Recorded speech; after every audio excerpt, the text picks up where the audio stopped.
some money.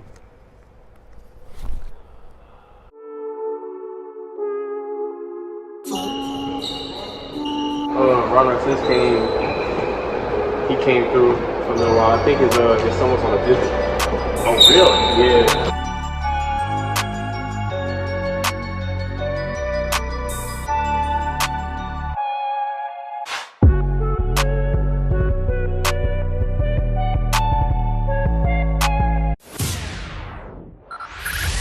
Five, four, three, two, one. Turn this thing up. Let's do this. Always passionate, always fiery. You're listening to the Strom Sports Show. Take it away, Steven.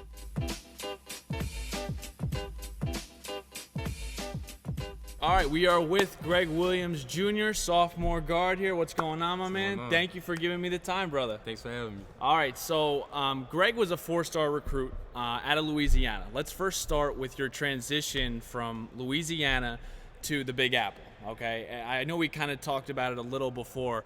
What was it like coming from Louisiana, Lafayette, correct? Yeah. To Queens, New York, and just the whole aura of New York? Talk a little bit about that.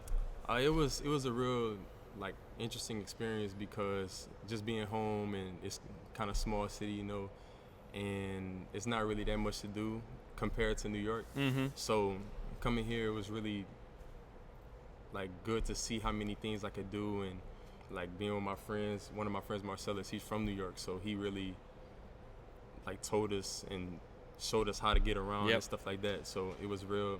He made it easier for us. And it was good to bond with them and learn through that experience. You know?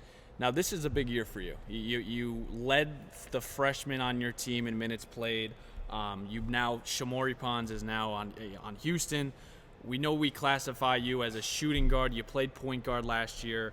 What are some goals for you that you're entering your sophomore years with, personally and just as a team? Really, I just want to be a great leader.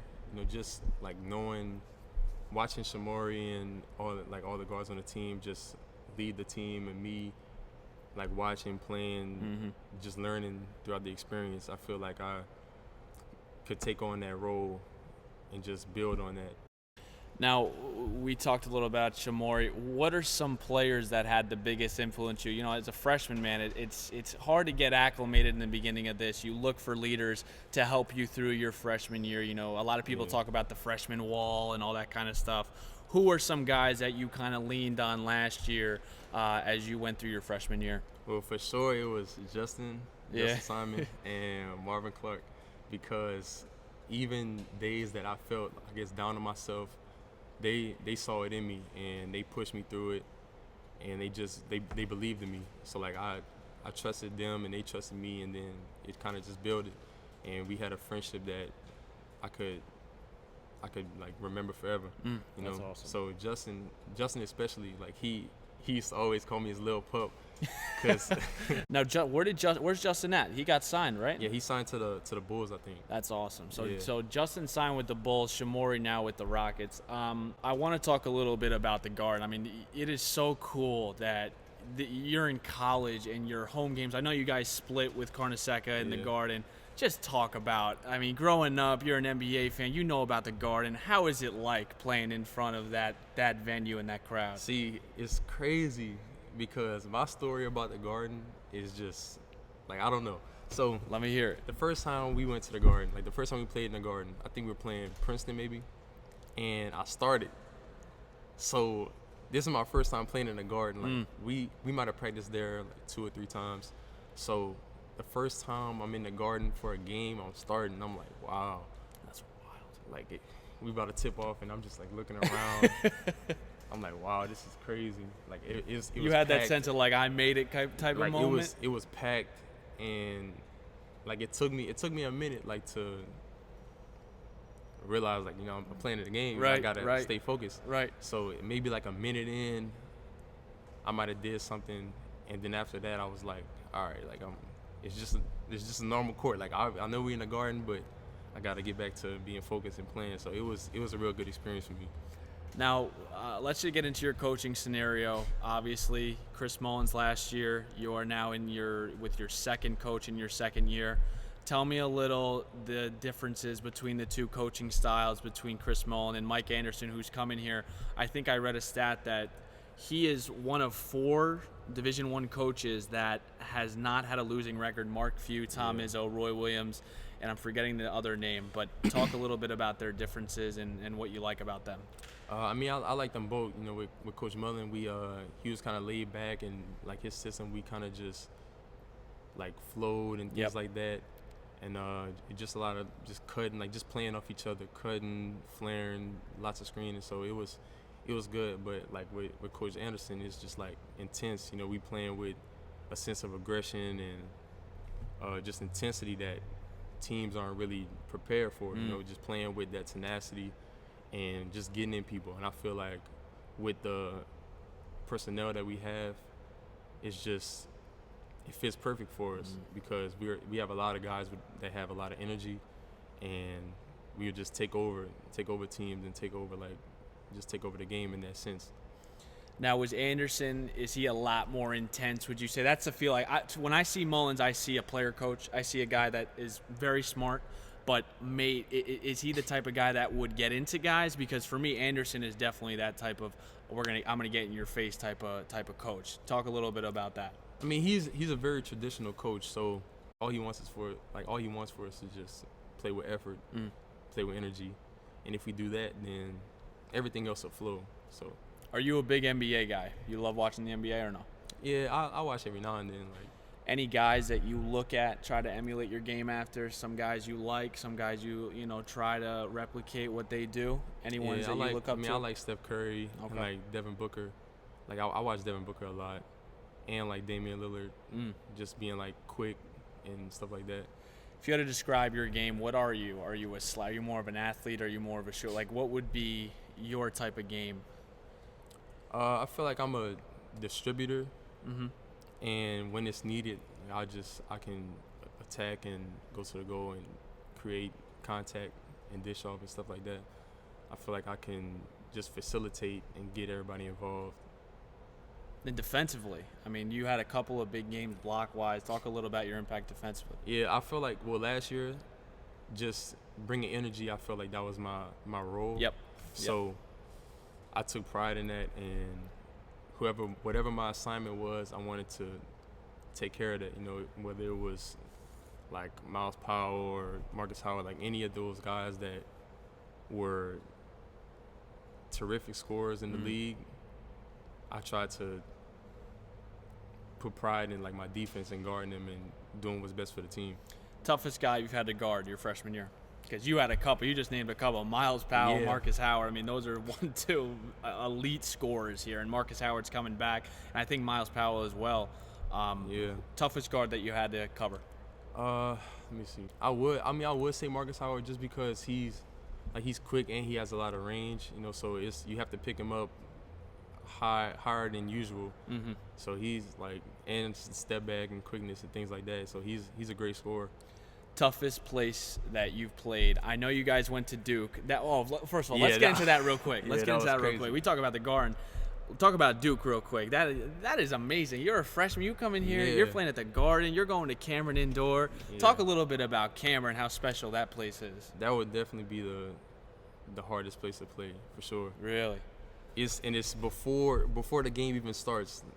We come in for shoot around and everyone's there, and like they know all our names and like everything about us and stuff like that. So it was crazy. It was funny to me, but like that was a great experience. Like just it's so compact and it's so loud in there. So the game is just like we had to scream at each other to hear each other for real.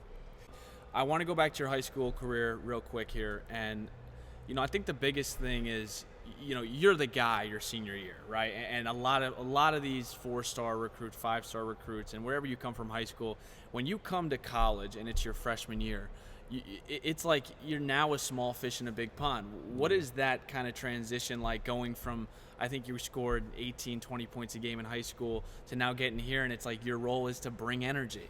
Was that hard for you, or is that just something you're doing for the team? We'll talk a little bit about that. I mean, it was kind of a transition, just like having to find my spots throughout everybody, just because it's like a small fish in a big pond.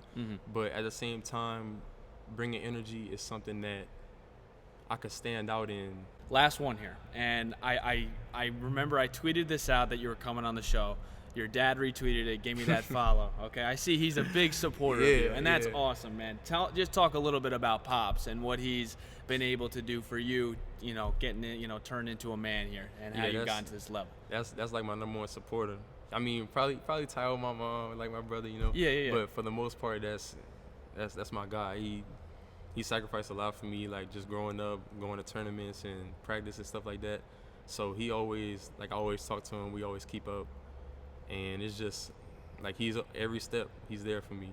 He tries to make his way up for the games every chance that he can, and we talk a lot. So yeah, he's been a big influence for me. That's awesome. All right, Greg, we appreciate the interview. I'm about to see if I can still play here. We're about to get a little horse action in, maybe a best little 2 out of 3 if I can make it that far. Greg don't know about my jump shot. I mean, he saw the cane. He was interested. He's like, cane, you know what I'm saying? So we'll see here. Let's see if I still got here. I'm about to lace him up, and we'll get this thing going, man. Let's get it.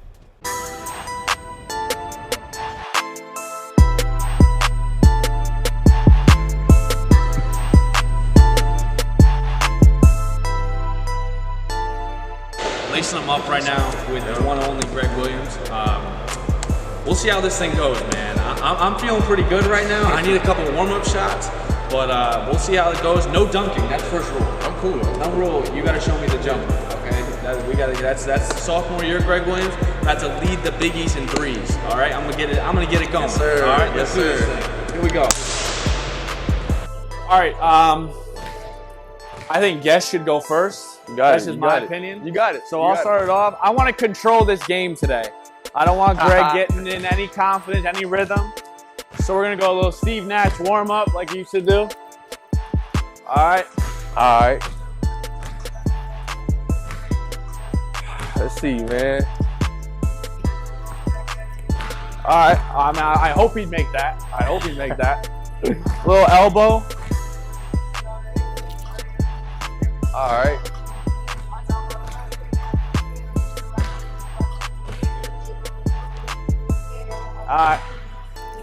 Like I said, I expected this. All right, let me first ask you this: if you're going to Vegas, All right. what 3 teammates you taking? I'm taking Marcellus, Josh, and Damian. Easy. That's my guys. Easy. Right here.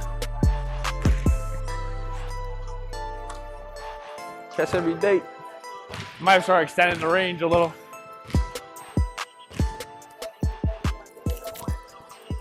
Ah.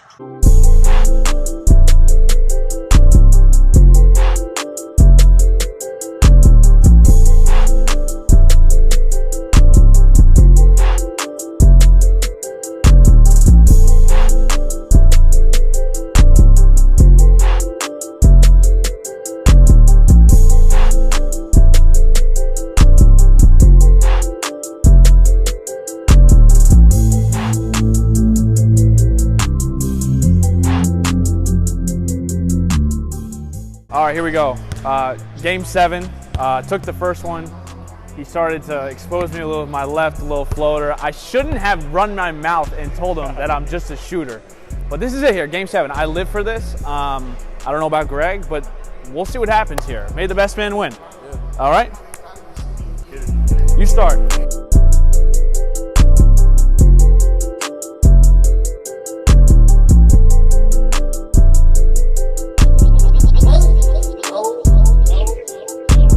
How about we just go first person to make a half court shot? I love that. I love that. Let's go.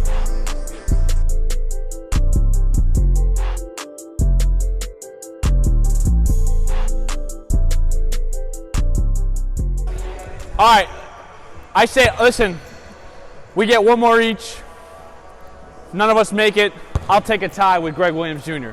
I'll take that because I don't want to get into the way. We want to come back here one of these days. We don't want to overseed any boundaries. So I'm going to end it right now. You heard me?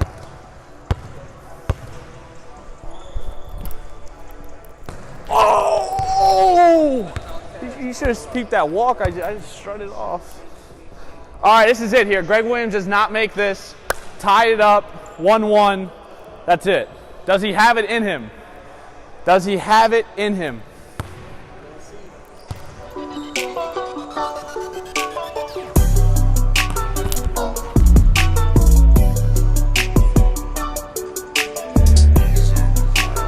did not just do that. He did not. Hey, he did not just do that. Greg Williams, everyone. Thank you, my man. Seriously, bro. Like, you're the GOAT. That was good. Fun-ass interview. Great game of horse. Listen, I went down fighting. I tell you, that corner shot is going to haunt me tonight. But thanks again, man, for everything, and good luck this season. Appreciate it. All right, my man.